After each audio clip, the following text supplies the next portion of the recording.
The gunshot that echoed through White Oaks, New Mexico, that scorching August morning in 1882, was not aimed at any living soul, but rather at the hanging sign outside the blacksmith's forge, a prank by some drunk cowhand who thought himself amusing. Mary Zeller had been sweeping the front step of the small house she shared with her brother Thomas when the bullet struck, splintering wood and sending her heart racing as she dropped to her knees instinctively. Before the dust had even settled, a tall figure appeared beside her, strong hands gently helping her to her feet, and when she looked up into the concerned hazel eyes of the stranger, something shifted in her chest that had nothing to do with fear. "Are you hurt, miss?" The man's voice was surprisingly soft for someone who stood well over 6 feet. His sun-weathered face creased with genuine worry as he steadied her with hands that were careful despite their obvious strength. Mary found her voice caught in her throat for a moment, unusually flustered. "I'm fine, thank you. Just startled." The stranger tipped his worn hat, revealing sandy brown hair that curled slightly at the edges. "James Vance, madam. I'm terribly sorry about that fool Brennan. He works on the same ranch as me, and he's got no sense when whiskey's involved." Mary Zeller. She brushed the dust from her blue calico dress, trying to steady her breathing. "And it's not your fault what another man does with his pistol and his poor judgment." James glanced at the damaged sign swinging crookedly above them. "That your brother's smithy?" "It is. Thomas is the finest blacksmith in Lincoln County, though he'd never say so himself." Pride warmed her voice. Their parents had died 5 years ago of fever, leaving Thomas, then 21, to raise his 16-year-old sister and keep the family business running. He had done both admirably, and now at 26 and 21 respectively, they had built a good life in White Oaks despite the rough edges of frontier living. "I've heard tell of his work."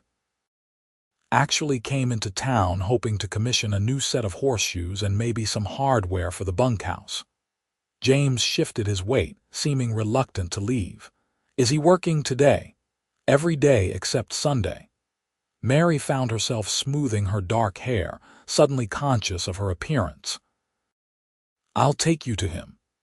She led James around the side of the house to the forge, where Thomas was already at work despite the early hour. The heat from the furnace made the air shimmer, and her brother's powerful arms gleamed with sweat as he hammered a piece of glowing iron into shape.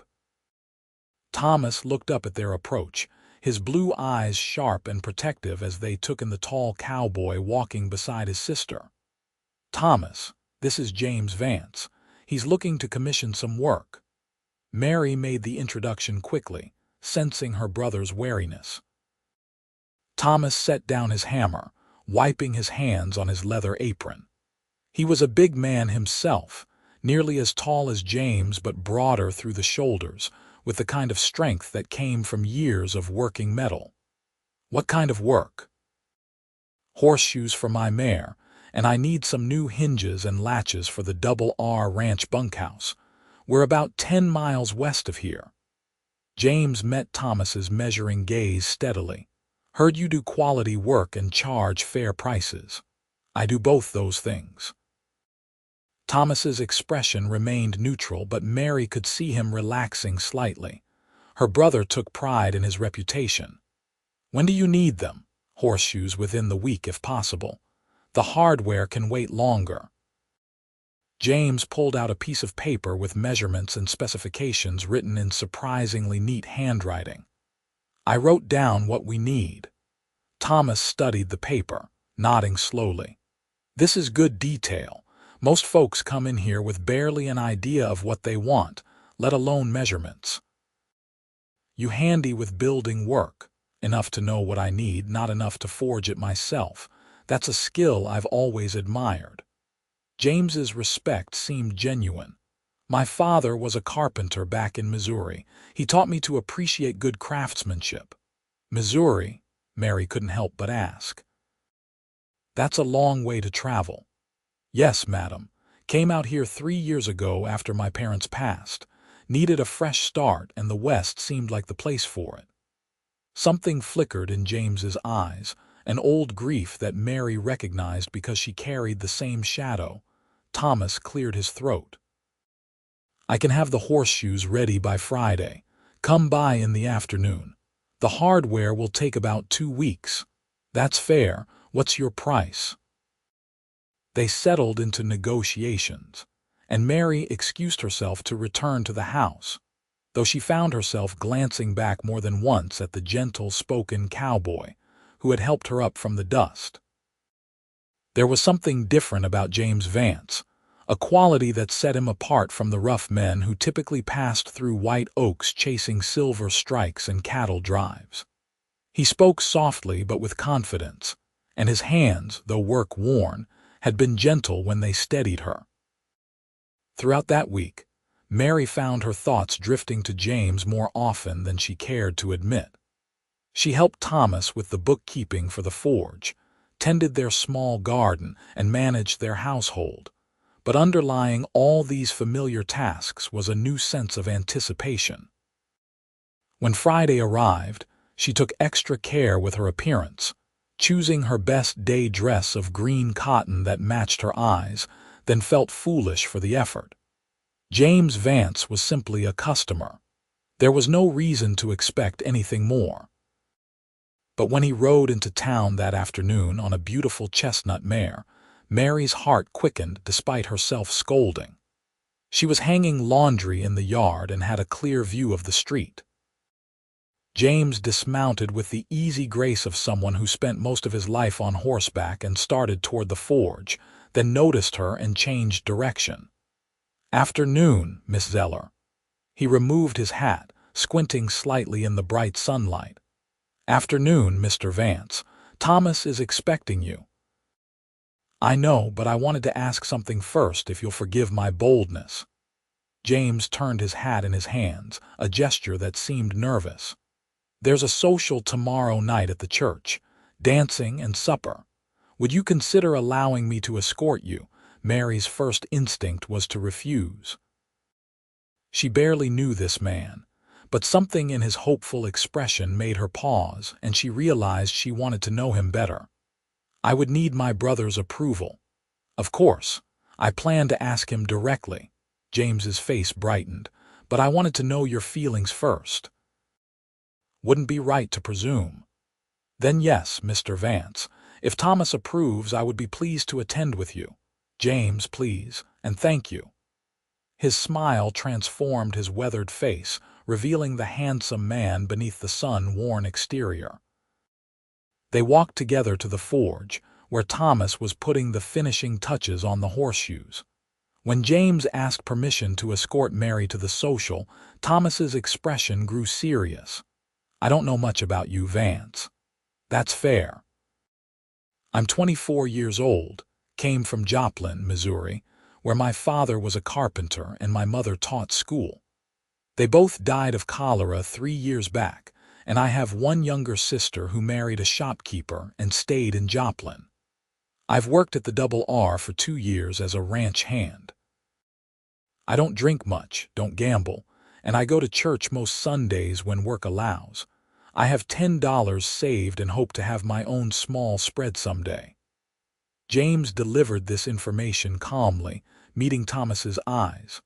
"And I have honorable intentions toward your sister, sir. I'd just like the chance to know her better." Thomas studied him for a long moment, then glanced at Mary, who tried to keep her expression neutral despite the flush she felt warming her cheeks. Finally, her brother nodded. "All right, but you'll have her home by 10 o'clock. "Yes, sir, thank you." The next evening, Mary stood before her small mirror, fussing with her hair until Thomas knocked on her door. "He's here and you look fine. Stop worrying." But Mary's hands shook slightly as she pinned her mother's cameo brooch to the collar of her Sunday dress, a soft blue cotton with white lace trim that had taken her months to sew. When she emerged from her room, James was standing in their small parlor, looking equally nervous in clean trousers and a pressed shirt, his hair still damp from washing. "You look beautiful," he said simply, and the sincerity in his voice made Mary's nervousness ease slightly. Thomas watched them leave with a protective frown, but said nothing more than 10 o'clock as they departed. The church social was in full swing when they arrived, with lanterns strung around the yard and music from a fiddle and guitar filling the warm evening air. Mary knew most everyone in attendance, and the curious looks directed at her and James made her acutely aware that White Oaks was a small town where everyone noticed everything. "Would you like some punch?" James offered, seemingly unbothered by the attention. "Please." As he fetched their drinks, Martha Henderson, the preacher's wife, appeared at Mary's elbow. "Well, isn't this interesting? That's one of the double R hands, isn't he? James Vance, yes." Mary kept her voice neutral. Martha meant well but loved gossip like a cat loved cream. "Handsome fellow. Polite too, from what I hear. You could do worse." Martha patted her arm. "Lord knows there aren't many good single men in these parts." James returned with 2 cups of punch, and Martha bustled away to spread the news of Mary's new suitor. "I hope I'm not causing you trouble," James said quietly. "Small towns talk. Let them talk. I'm not ashamed to be seen with you." Mary surprised herself with her own boldness. His smile warmed her down to her toes. "That's good to hear. I was worried you might regret saying yes." They found a spot near the edge of the gathering where they could talk more easily.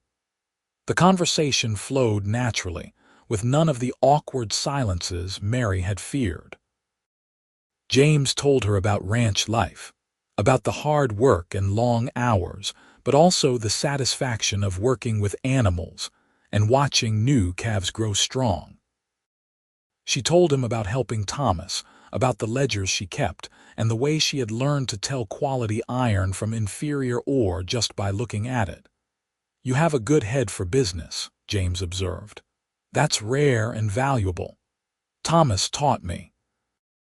He says a business needs both the craft and the management to succeed." Mary sipped her punch. "What about your dreams? You mentioned wanting your own spread someday." "I do. Nothing grand, just enough land for a small herd and maybe some horses. I'm good with horses, always have been." James gazed out at the darkening sky. "My father used to say a man should build something that outlasts him, something he can pass down. I'd like that. A place to call my own, to put down roots." "That sounds wonderful." When the music changed to a waltz, James set down his cup and extended his hand. "May I?" Mary's experience with dancing was limited to a few church socials, but James led her confidently, his hand warm and steady at her waist. Being held by him felt natural in a way that surprised her, as though they had danced together 100 times before. "You're a good dancer," she said. "My mother insisted I learn. She said any gentleman should know how to properly escort a lady." His smile turned wistful. "I'm glad she did, even though I complained about it at the time. You miss them, your parents. Every day. Does it get easier?" Mary knew he was asking about her own loss. "It gets different. The sharp pain fades, but there's always a hollow place where they used to be. Thomas and I learned to hold each other up. You're lucky to have him. My sister wrote that she couldn't bear to stay in the house where they died. I understood, but it meant being alone out here. You're not alone now." The words hung between them, weighted with meaning beyond their simplicity. James's hand tightened slightly on hers, and when the dance ended, he didn't immediately let go. They stayed until nearly 10, talking and dancing and sharing the supper that the church ladies had prepared.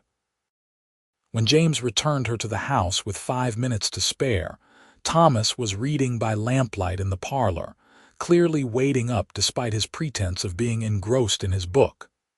"Thank you for a wonderful evening," James said to Mary, still holding his hat. "Might I call on you again?" "I'd like that very much. Tomorrow afternoon. I have the day off, and I thought maybe we could take a walk if that's agreeable." Mary glanced at Thomas, who gave a slight nod. "That sounds lovely." After James left, Thomas closed his book and studied his sister with thoughtful eyes. "You like him?" It wasn't a question, but Mary answered anyway. "I do, very much. He seems decent, but be careful, Mary. Cowboys move around, they follow the work." "I know." But even Thomas's reasonable caution couldn't diminish the happiness glowing in her chest. The next afternoon, James arrived with a small bouquet of wildflowers, their bright colors almost defiant against the dusty browns and tans of the high desert landscape. Mary tucked them into a jar with water and felt absurdly pleased by the gesture. They walked through town and out along one of the trails that led into the surrounding hills, talking easily about everything and nothing. James told her about the books he loved to read, westerns and adventure stories borrowed from the ranch owner's wife. Mary shared her own love of reading, the precious few books she owned read so many times she had passages memorized. "I'll lend you some," James offered. "Mrs. Richardson has quite a library, and she's always encouraging the hands to borrow from it. Says an educated cowboy is less likely to cause trouble." "Is that true?" "Probably not, but it's nice of her to think so." James grinned. "Though I suppose I've never been much for trouble anyway." Over the following weeks, James became a regular presence in Mary's life. He called on her every Sunday after church, and whenever he had an afternoon free from ranch duties, he would ride into town to see her. Sometimes they walked. Sometimes they sat on the porch while she did mending and he whittled small figures from scrap wood, a skill his father had taught him. Thomas watched this courtship with cautious approval, gradually warming to James as he saw how the cowboy treated Mary with consistent respect and genuine affection. In September, the weather turned slightly cooler, bringing relief from the intense summer heat. James arrived one Sunday with an unusual request. "Mrs. Richardson is hosting a dinner for the ranch hands and their families next Saturday. She insists it's important for morale. Would you and Thomas consider coming as my guests?" Mary glanced at her brother, who had been oiling a harness in the yard. "That's generous, but we wouldn't want to intrude." "You wouldn't be intruding. Mrs. Richardson specifically said I should bring you both. She wants to meet the woman who's caught my attention, and she said any blacksmith talented enough to forge the gates for their property deserves a good meal." James looked between them hopefully. "The double R puts on quite a spread. Mrs. Richardson loves to cook." Thomas set down the harness. "You told your boss about my sister." "I told Mrs. Richardson about the woman I'm courting, yes. She takes an interest in the lives of everyone who works the ranch. It's just her way." James met Thomas's gaze steadily. "I'm not hiding my feelings, sir. That wouldn't be respectful to any of us." Something in Thomas's expression softened. "All right then. We'll come." The Double R Ranch sprawled across a wide valley, with a main house built of adobe and timber that spoke of both prosperity and good taste. As James helped Mary down from the wagon Thomas had driven, she took in the well-maintained buildings, the corrals with fine horses, and the general air of success that hung over the property. "Mr. and Mrs. Richardson came out here 15 years ago with almost nothing," James explained quietly. "Built all this through hard work and smart ranching. They're good people." Catherine Richardson proved this assessment correct within moments of meeting them. She was a handsome woman in her middle years, with laugh lines around her eyes and flour dusting her apron despite the fine quality of her dress underneath. She greeted Mary with genuine warmth and shook Thomas's hand firmly. "I've heard so much about both of you. James speaks of little else these days." Her eyes twinkled as James flushed slightly. "And Mr. Zeller, my husband, wants to discuss a commission for some branding irons. Our old ones are wearing out." Dinner was served at long tables set up in the yard, with platters of roasted beef, potatoes, vegetables from the ranch garden, and fresh bread that made Mary's mouth water. The ranch hands and their families created a lively, boisterous atmosphere, with children running between the tables and conversation flowing as freely as the coffee.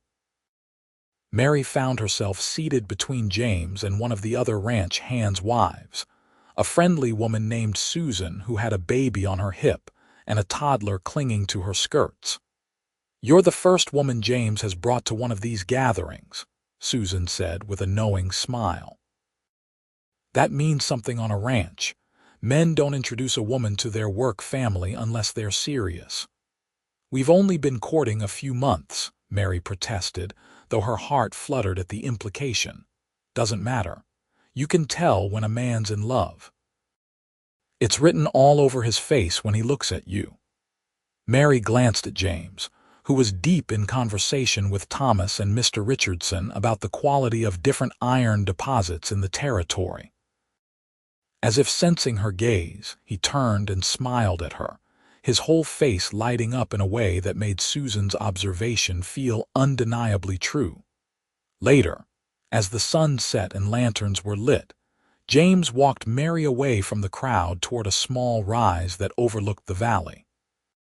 The lights of the ranch house and bunkhouses glowed warmly below them, and the first stars were emerging in the deepening blue sky.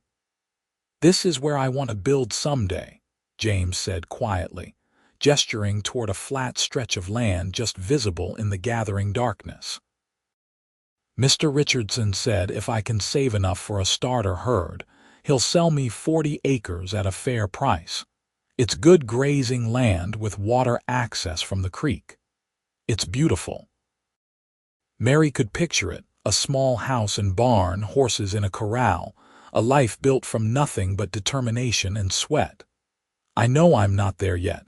I'm still just a ranch hand with more dreams than dollars." James turned to face her, his expression serious. "But I want you to know what I'm working toward, Mary. I want you to understand that I'm not content to stay as I am. I want to build something. I know that about you. I've known it from the start." Mary's voice came out softer than she intended. "You're not like other men who are satisfied with drift and temporary work. You have purpose. The purpose gets clearer every time I see you." James took her hand, his calloused fingers gentle around hers. "I didn't come to White Oaks looking for this. I thought I'd just get some quality metalwork done and go back to my routine. But then you stood up from that dusty street, and everything changed." Mary's breath caught. "Changed how?" "I'd been lonely without really acknowledging it. Going through the motions of living without much hope for anything better. Then, suddenly, there was this beautiful, intelligent woman who looked at me like I might be worth knowing, like I might be worth her time." His thumb traced circles on the back of her hand. "You gave me something to work for beyond just my own survival. Does that make sense?" "Perfect sense." Mary stepped closer, drawn by the vulnerability in his voice. "Because you did the same for me. I'd convinced myself that my life was full enough, helping Thomas and managing our household. I told myself I didn't need anything more, but I was hiding from wanting more because wanting seemed too risky. And now I think risk might be worth it." Mary reached up with her free hand to touch his face, feeling the roughness of his evening stubble, the warmth of his skin. "You're worth it." James pulled her close then, wrapping his arms around her in an embrace that felt like coming home. They stood that way for a long moment, not kissing but simply holding each other as the stars emerged overhead and the sounds of the party drifted up from below. "I should tell you," James murmured against her hair, "I'm falling in love with you. Actually, I think I've already fallen.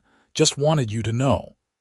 Joy spread through Mary's chest like sunrise. "I love you too. I've been trying not to rush into it, trying to be sensible, but there it is." When they finally kissed, It was sweet and unhurried, a promise of more to come. When they returned to the party, hand in hand, Susan caught Mary's eye and winked, and even Thomas looked resigned rather than surprised. The courtship continued through autumn, as the cottonwoods turned gold and the air grew crisp with the promise of winter. James came to town whenever he could, and on Sundays after church, he and Mary would walk or sit together, their conversation deepening as they learned each other's stories, dreams, and fears. Thomas watched his sister fall in love with the acceptance of a man who had known this day would come eventually, though he extracted a promise from James that nothing would happen too quickly. "Mary's all the family I have," Thomas told James one evening in October when the two men were alone in the forge. "I need to know she'll be taken care of." "I understand, sir. And I promise you, I won't ask her to marry me until I can provide properly for her. I'm saving every penny I can spare." James paused, then added, "But I will ask her, Thomas. I wanted you to know that's my intention." Thomas hammered a piece of iron into shape, the ringing blows filling the silence before he finally nodded. "You're a good man, James. I can see that. But good men can still fail out here if they're not careful. This territory is hard on dreamers. Then I'll be a dreamer who works harder than anyone else." James's jaw set with determination. "I grew up watching my father build his carpentry business from nothing. He taught me that a man succeeds by showing up every day and doing the work, even when it's hard, especially when it's hard. Your father sounds like he was a wise man." "He was. I try to honor his memory by living the way he taught me." In November, James received his wages for the season's work and immediately opened an account at the White Oaks Bank, depositing most of his money toward his dream of buying land. When he told Mary about it, her eyes shone with pride. "You're really doing it. You're making it happen." "We're making it happen," James corrected. "This is for us, Mary, for our future." They were sitting on the porch of her house, wrapped in coats against the autumn chill, watching the sun set over the distant mountains. Mary leaned against his shoulder, feeling the solid warmth of him, the steady beat of his heart. "I've been thinking," she said slowly, "about what kind of life I want, what kind of wife I want to be. And I want to be your partner, not just someone you provide for.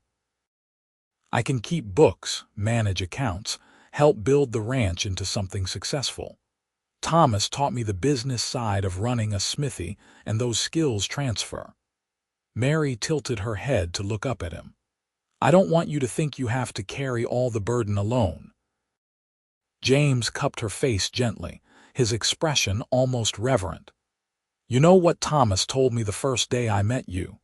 He said you had a good head for business, that you kept his forge running as much as he did with your management. I already know you're not just beautiful, Mary.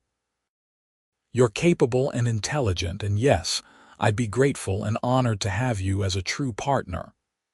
Then we'll build something together, something that lasts." As winter approached, the ranch work slowed somewhat, giving James more free time to spend in town. He helped Thomas in the forge sometimes, learning the basics of metalwork with the fascination of someone who appreciated skilled craft. Thomas seemed pleased to have another set of hands, even unskilled ones, and Mary enjoyed watching the two most important men in her life work together, their easy conversation punctuated by the ring of hammer on anvil. In December, James arrived with news. "Mr. Richardson wants to sell me the 40 acres come spring. He's offering to carry a note for part of the cost since I don't have quite enough saved yet. Says I've proven myself trustworthy, and he'd rather have me as a neighbor than sell to a stranger." "James, that's wonderful." Mary threw her arms around him, not caring that Thomas could see them from the forge entrance. "It means I can start building. I'll need to put up a small house and barn, get some fencing done." Mr. Richardson said I can work part-time at the ranch while I establish my own herd, so I'll still have income coming in. James pulled back to look at her seriously. It means I can start planning a real future, our future if you'll have me. Are you asking what I think you're asking? Not officially. Not until the house is built and I have something real to offer you, but I'm saying that's where this is heading if you want the same thing. Mary felt tears prick her eyes. I want exactly the same thing. Thomas emerged from the forge, wiping his hands, and raised an eyebrow at their embrace.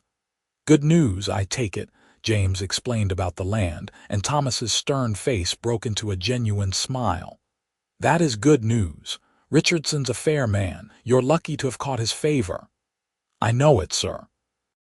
Stop calling me sir. If you're going to be family, call me Thomas.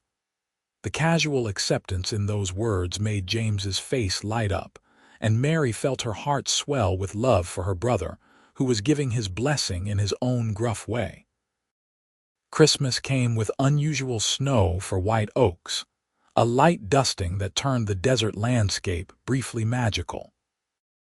Mary made a new shirt for James, stitching it carefully in the evenings by lamplight, while James carved her a small jewelry box from pine wood, its lid inlaid with a design of wildflowers that had taken him weeks to complete. They exchanged gifts on Christmas Eve at the small celebration Thomas hosted at their home, which included James, the local preacher and his wife, and a few of Thomas's closest friends. When Mary opened the jewelry box, she gasped at its beauty and workmanship. James, this is exquisite. You made this. My father taught me woodworking before I left home. I wanted you to have something that would last, something beautiful to keep your treasures in. He looked almost shy, though nothing as beautiful as you. Oh, hush. But Mary flushed with pleasure as she opened the shirt she had made him. This seems plain by comparison.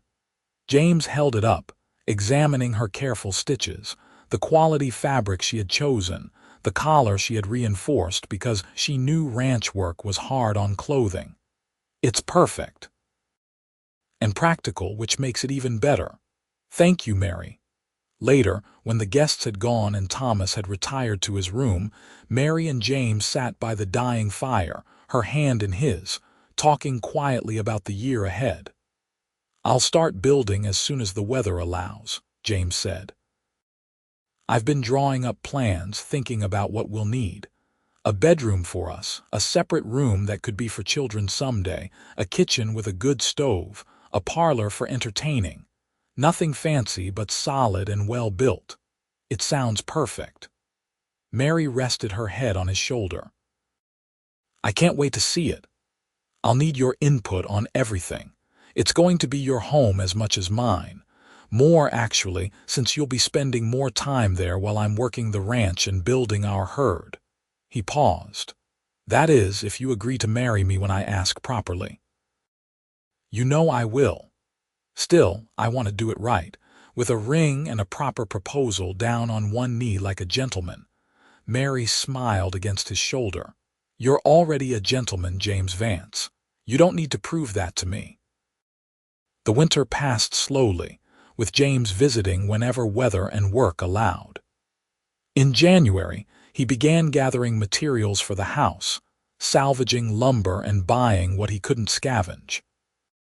Thomas sold him iron hardware at cost, refusing to profit from his future brother-in-law, and even helped James plan the layout of the buildings with the practical eye of someone who understood how structures needed to function. February brought several severe storms that kept James at the ranch, unable to make the journey to town safely. Mary missed him terribly during those long weeks, realizing how thoroughly he had become woven into the fabric of her daily life. When he finally appeared in early March, thinner and wind-burned, she nearly cried with relief. I'm sorry. The snow was too deep, and Mr. Richardson wouldn't let anyone risk the journey for anything less than emergency. James held her close on the porch, not caring who might see. I missed you every single day. I missed you too. I was so worried. Takes more than a little snow to stop me from coming back to you." He pulled away slightly to look at her. "Though it did give me time to finish this." From his pocket, he drew a small wooden box. Inside, nestled on a bed of cotton, was a silver ring set with a small turquoise stone, the metal worked into an elegant design that looked almost like lace. "I saved for months and commissioned it from a silversmith in Lincoln. The turquoise comes from a mine near Santa Fe. I know it's not a diamond, but I thought you might like it better. The blue matches your eyes." James took a deep breath. "Mary Zeller, would you do me the honor of becoming my wife? I can't promise you an easy life, but I can promise I'll love you and work hard for you every day I'm breathing. I can promise you'll be my partner in everything, and that I'll value your mind as much as your heart. I can promise that whatever we build together will be ours equally, and that any children we're blessed with will know they have parents who love each other. Will you marry me?" Mary's vision blurred with tears as she nodded. "Yes. Yes, absolutely yes." James slipped the ring onto her finger with shaking hands, then kissed her deeply, uncaring that Thomas had just emerged from the forge and was watching with barely concealed satisfaction. When they finally broke apart, Thomas approached with his hand extended. "Welcome to the family, James. Officially this time." They were married in April with wildflowers blooming across the desert and the house on James's new property nearly finished. The ceremony took place in the small White Oaks church, with most of the town in attendance along with all the hands from the Double R Ranch. Mary wore her mother's wedding dress, carefully altered to fit, and carried a bouquet of desert marigolds and Apache plumes that James had gathered himself that morning. When the preacher pronounced them husband and wife, and James kissed her before God and everyone, Mary felt a rightness settle into her bones. This was what life was supposed to be, this partnership and love and promise of shared future. The wedding dinner was held at the Double R with Mrs. Richardson insisting on hosting since James was like family to them. There was music and dancing and more food than seemed possible, with toasts and well wishes flowing as freely as the non-alcoholic, out of respect for the preacher, punch. Thomas pulled Mary aside at one point, his eyes suspiciously bright. "You look happy, little sister." "I am happy. Happier than I ever imagined I could be. He's a good man. Better than I hoped for when I watched you grow up in this rough territory. You deserve this, Mary. You deserve every bit of happiness." Thomas hugged her tightly. "But you're still my sister, and I'm still here if you ever need anything." "I know. Thank you for everything, Thomas, for raising me and protecting me and letting me go when the time came. That's what family does." James had spent every spare moment over the past months finishing the house, and when he carried Mary over the threshold that evening, she gasped at what she found. The small parlor was furnished with a settee and chairs that Mrs. Richardson had donated, along with a table and lamps. The kitchen had a good iron stove that Thomas had installed himself as a wedding present, along with pots and dishes from seemingly half the women in White Oaks. Their bedroom held a sturdy bed frame that James had built himself, and Mary recognized the quilts on it as the work of Martha Henderson and the church quilting circle. "Everyone helped," James said quietly. "When word got out that we were getting married, people just started appearing with things. Mrs. Richardson gave us the furniture. Thomas installed the stove and wouldn't let me pay him. The ranch hands helped me finish the roof and walls. Even some of the miners from town came out to help with the barn raising." His voice grew thick with emotion. "I never expected this. Never expected to feel like I truly belonged somewhere again." Mary turned in his arms, reaching up to wipe away the tear that had escaped down his cheek. "You belong here, with me. We both belong here in this home we're building together." That night, as they lay together as husband and wife for the first time, Mary marveled at the journey that had brought her to this moment.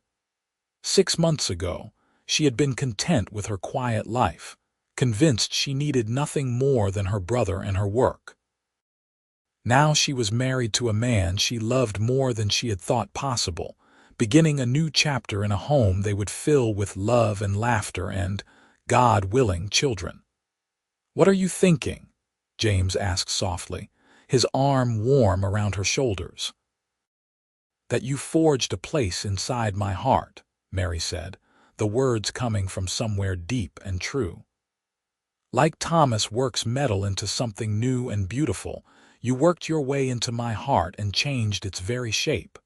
I'm not the same person I was before I met you." James pulled her closer, pressing a kiss to her forehead. "That's the most beautiful thing anyone's ever said to me, and it's mutual, Mary. You've given me something I thought I'd lost when my parents died, a sense of home, of belonging, of having something worth working for beyond just my own survival." They fell asleep wrapped around each other, the spring wind whistling softly through the cottonwoods outside their window, carrying the scent of sage and possibility. The first year of marriage brought the expected challenges of building a ranch from nothing. James worked himself nearly to exhaustion, splitting his time between their own land and the Double R, where his part-time work brought in necessary cash. Mary threw herself into making their house a home, planting a garden, learning to manage chickens, and keeping careful books on every penny they spent and earned. It was hard work, harder than anything Mary had experienced even helping Thomas run the forge. There were mornings when she woke before dawn to start breakfast, days when she worked in the garden until her back screamed, evenings when she fell into bed exhausted only to wake and do it all again. But there was deep satisfaction in it too, in watching the ranch slowly take shape, in seeing their small herd of cattle grow, in the moments of quiet intimacy with James that made all the hard work worthwhile. Thomas visited often, usually with some excuse about checking on a piece of hardware or bringing supplies, but Mary knew he missed her and wanted to make sure she was all right. She appreciated his concern even as she gently reminded him she was a grown woman now with her own household to manage. In the summer, Mary discovered she was pregnant. She told James one evening as they sat on their small porch watching the sunset paint the mountains purple and gold. He went very still, then turned to her with wonder written across his face. "Are you sure?" "As sure as I can be. I've missed my courses twice now, and I've been sick in the mornings. Martha Henderson says those are clear signs."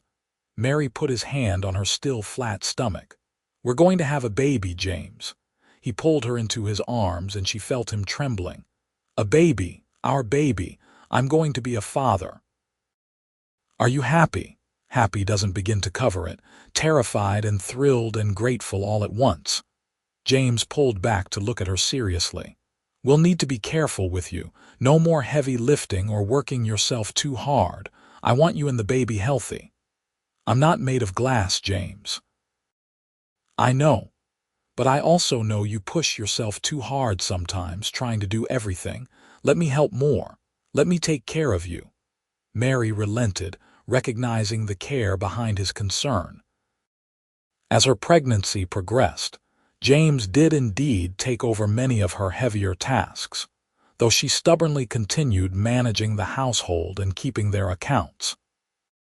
Thomas visited even more frequently once he learned about the baby, bringing gifts he'd forged in his shop, including an iron cradle frame that made Mary cry at its beauty and craftsmanship. "Going to be an uncle," Thomas said gruffly, clearly moved. "Never thought I'd see the day." "You'll be a wonderful uncle. The baby will be lucky to have you." In late winter, during a cold February that kept them mostly indoors, Mary went into labor.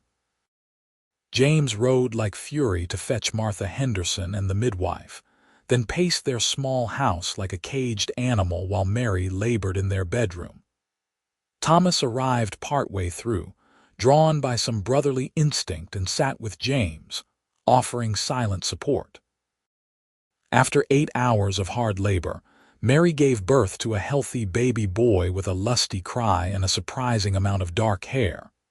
When Martha placed the cleaned and swaddled infant in Mary's arms, she looked down at her son and felt love so fierce it took her breath away. "James, come meet your son." James approached almost shyly, as though afraid he might break something. When he saw the baby, his face transformed with awe. "He's perfect. Mary, he's absolutely perfect." "What should we name him?" Mary asked softly, adjusting the blanket around their son's tiny face. "I'd like to name him Thomas, if your brother wouldn't mind, after the man who raised you and made you the woman you are." James glanced at Thomas, who had tears running unashamedly down his weathered face. "I'd be honored," Thomas managed to say. Little Thomas Vance proved to be a relatively easy baby, sleeping well and nursing eagerly.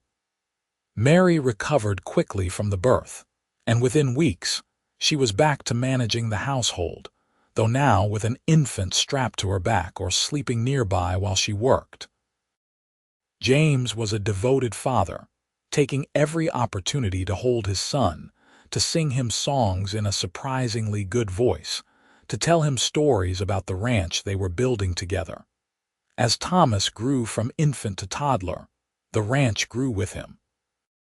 James's hard work and Mr. Richardson's mentorship paid off in a steadily increasing herd and improved infrastructure. They added on to the house, creating more space as Thomas became mobile and needed room to explore. Mary's garden flourished, providing vegetables that she preserved for winter and even some surplus to sell in town. 3 years after Thomas was born, Mary gave birth to a daughter they named Rose, after James's mother. Rose had her father's hazel eyes and her mother's dark hair, and from the start, she was adored not just by her parents but by her older brother, who appointed himself her protector and constant companion. Life settled into a rhythm of work and family, challenges and triumphs. There were hard years when cattle prices dropped or drought threatened their herd. There were losses when illness took animals they had worked hard to raise. But there were far more good times, moments of laughter and love that filled their home with warmth. Thomas Zeller remained a constant presence in their lives, visiting at least once a week, often staying for dinner and spending the evening playing with his nephew and niece. He never married, claiming his forge was wife enough for him, but Mary suspected the real reason was that he enjoyed his freedom and the role of beloved uncle more than he would have enjoyed the responsibilities of his own family. When young Thomas was 6 and Rose was 3, Mary found herself pregnant again. This time the pregnancy was harder, leaving her exhausted and sick more often than she liked. James worried constantly, and even Thomas rode out more frequently than usual to check on his sister. "You don't have to hover," Mary told them both one afternoon when she found them conferring in worried whispers on the porch. "I'm fine. Some pregnancies are just more difficult than others." But she was secretly grateful for their concern, especially as the pregnancy progressed, and she grew increasingly uncomfortable. When her time came in the cool autumn of 1889, she labored for nearly 12 hours before delivering another healthy boy, whom they named Daniel after James's father. With 3 children, the house felt wonderfully full of life and chaos. Young Thomas had inherited his father's gentle nature and his mother's quick mind, already showing an interest in books and learning. Rose was spirited and fearless, following her father around the ranch whenever allowed, declaring that she would be a cowgirl when she grew up. Baby Daniel was still too young to show his personality clearly, but he had a sweet disposition and rarely cried. The ranch continued to prosper under James's careful management and Mary's business acumen. They paid off their debt to Mr. Richardson and even began acquiring more land, slowly expanding their holdings. James hired 2 ranch hands to help with the increasing work. Young men he mentored the way Mr. Richardson had mentored him. On their 10th wedding anniversary, James surprised Mary by taking her back to White Oaks for a rare overnight stay at the small hotel, with Thomas babysitting the children. As they walked through the town where they had first met, Mary marveled at how much had changed and how much had stayed the same. "Remember the day we met?" James asked, his arm around her waist as they strolled through the evening cool. "The gunshot that wasn't aimed at anything important and the cowboy who helped me up from the dust." Mary smiled at the memory. "I thought you were kind. I didn't realize you would be everything." "I saw a beautiful woman with dirt on her dress and fire in her eyes, and I knew instantly that my life had just changed direction." James stopped walking to pull her close. "Best change that ever happened to me." They stood there in the middle of the street where they had first spoken, kissing like newlyweds while the sunset painted the sky in shades of gold and rose. A passing wagon of miners hooted good-naturedly at them, and Mary laughed against James's lips. "We're too old to be carrying on like this in public. Speak for yourself." "I'm not too old to show my wife I love her." James grinned at her. "Besides, you're only 31, hardly ancient." 31 with 3 children and a ranch to run. I feel ancient sometimes." "You're beautiful. More beautiful now than the day I married you, if that's possible." James tucked a strand of hair behind her ear, his expression tender. "Because now I can see our whole life in your face. Every laugh line and sun freckle is a memory we built together." That night, in the privacy of their hotel room, they made love with the unhurried appreciation of long-married couples who knew each other's bodies intimately. Afterward, lying tangled together in the darkness, Mary felt overwhelmingly grateful for the life they had built. "Do you ever regret it?" she asked softly. "Choosing this life instead of something easier?" "Never. Not for one moment." James's hand traced lazy patterns on her shoulder. "Sometimes I wonder what would have happened if I hadn't stopped to help you that day, if I'd just ridden on to the forge and never spoken to you. My whole life would be different and so much emptier." "Mine too. I was so convinced I didn't need anything beyond my small, safe world. You taught me that risk could lead to joy." The next day, they picked up their children from Thomas's house, where all 3 were covered in soot from helping their uncle in the forge and buzzing with excitement about their adventure. Young Thomas proudly showed them a small iron horseshoe his uncle had let him watch being made. While Rose demonstrated the hammer swing Thomas had been teaching her, and Daniel just clung to Mary's legs, clearly having missed his mother. The years continued to pass, marked by the growth of their children and their ranch. Young Thomas proved to have his uncle's affinity for metalwork, spending more and more time at the forge in White Oaks as he grew older. Rose did indeed become a skilled rider and ranch hand, working alongside her father with a dedication that made James burst with pride. Daniel showed an aptitude for animals, particularly horses, and by the time he was 10, he could gentle a wild horse better than most grown men. Mr. and Mrs. Richardson eventually retired and sold the Double R to a consortium of investors, but not before deeding a large parcel of land adjacent to James and Mary's property directly to them at a price so low it was essentially a gift. "You've been like a son to us," Mr. Richardson said gruffly when James tried to protest. "We want to know this land is in good hands." Thomas Zeller continued working his forge well into his 60s, though he eventually took on an apprentice to help with the heavier work. He remained a fixture in his niece and nephew's lives, teaching them skills and telling them stories about their mother's childhood that made Mary alternately laugh and protest that he was exaggerating. In 1899, as the new century approached, James and Mary found themselves grandparents for the first time when young Thomas, now 24 and working as the town's assistant blacksmith, married a schoolteacher named Elizabeth and presented them with a granddaughter. The arrival of little Catherine felt like a perfect circle completing itself, a new generation to carry forward the legacy they had built. One evening that summer, James and Mary sat on the porch of their much-expanded house, watching the sunset as they had done countless times before.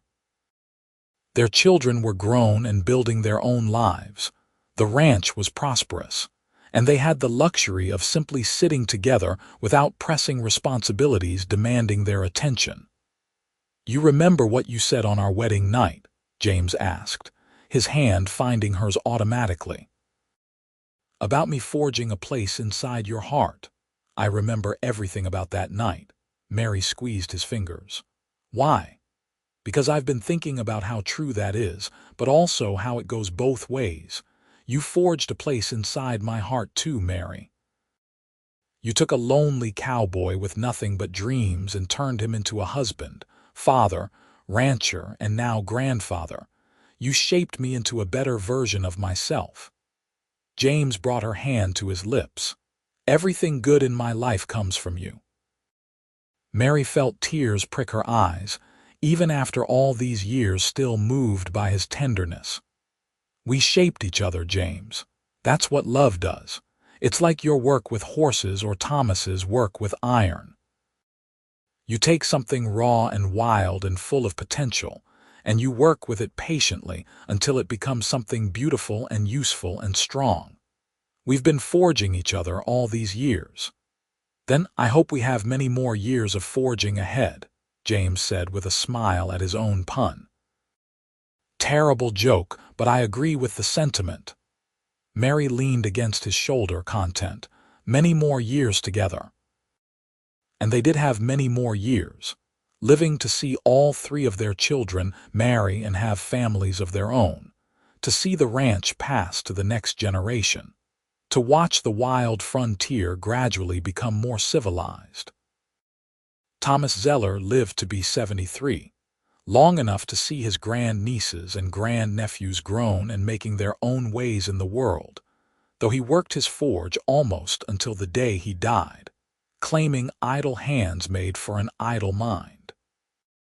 James and Mary celebrated their 50th wedding anniversary surrounded by children, grandchildren, and even a few great-grandchildren in the house that had expanded from a simple 4-room dwelling to a sprawling family home. The anniversary party was held at the ranch, with neighbors and friends traveling from across the county to celebrate a love story that had become somewhat legendary in the area. During the party, young Catherine, now a married woman herself with children, stood to make a toast. "When I was a little girl, my grandmother told me a story about how she and my grandfather met. About a gunshot in the street and a kind cowboy who helped her up from the dust. Even as a child, I understood that their story was special, that not everyone found the kind of love they had. Now, watching them after 50 years together, I understand even better how rare and precious it is. They built not just a ranch, but a legacy of love, hard work, and partnership that has shaped all of us. To my grandparents, the strongest couple I know, and the foundation of everything good in our family." The toast was met with applause and not a few tears. James stood, pulling Mary up with him, and addressed the gathered crowd. "Thank you all for being here to celebrate with us. 50 years ago, I was a cowboy with big dreams and not much else. Mary took a chance on me, and together we built all of this." He gestured around at the thriving ranch, the gathered family. "But more important than the land or the success is what we built together in here." He tapped his chest. "Love isn't just a feeling. It's a choice you make every single day. It's work and patience and forgiveness and laughter. It's building something together that's stronger than either of you could create alone. Mary forged a place inside my heart, and I hope I've done the same for her. That's the real achievement of these 50 years. Mary wiped her eyes and added, "What James is too modest to say is that he made me brave. Before him, I was content with safety and routine. He taught me that the greatest rewards come from taking risks, from opening your heart even when it's scary, from building something new instead of just maintaining what already exists." I love you, James Vance, as much today as I did on that April day in 1884 when we stood before God and everyone and promised forever. Maybe more, because now I know what that promise means. Thank you for every single day. They kissed then, to the cheers and applause of their family, and Mary felt the same flutter in her chest she had felt on their wedding day, proof that some things never fade if you tend them carefully. James lived to be 77, still strong and active until a sudden illness took him quickly one winter night. Mary held his hand as he slipped away, their children and grandchildren gathered around his bedside. His last words were, "Best decision I ever made was helping a beautiful woman up from the dust. Thank you for choosing me, Mary. I love you." Mary lived 2 more years without him, years that felt simultaneously too long and too short. She remained active in the ranch's management, though her grandson had taken over most of the daily operations.